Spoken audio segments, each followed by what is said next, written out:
Okay, so today share ko sa iyo yung one of our favorite breakfast dishes. Ito yung napakadaling gawin pero napakasarap na grilled cheese sandwich.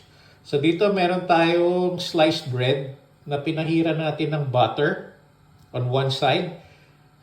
Suggestion ko, yung butter, ilabas nyo muna siguro about at least 30 minutes before nyo gawin ng grilled cheese sandwich para medyo lumambot na siya at mas madali siyang ikalat sa ating tinapay. At meron din tayo ditong cheese slices. Okay, syempre grilled cheese yan. Okay, simulan na natin. Okay, so over low medium heat, meron tayo ditong pan na non-stick. Pero pwede rin kahit hindi dahil hindi naman didikit yan. Okay?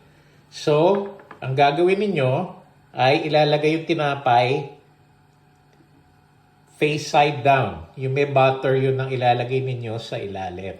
Okay? Ayan, nakita natin medyo umaano-ano na yung butter, no?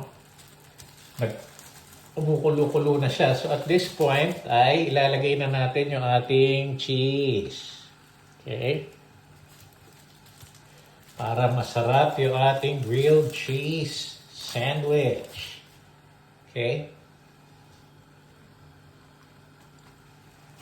And then, ilalagay na natin yung, syempre, pantakip.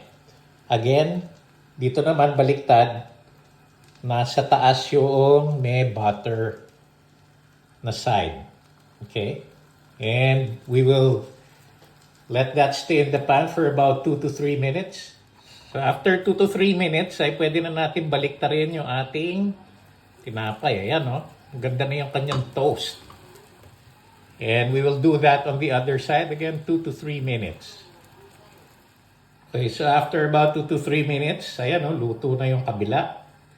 So okay na yung ating grilled cheese sandwich. So ayan, mga napakasarap na ating grilled cheese sandwich. Hope you get to try it and enjoy.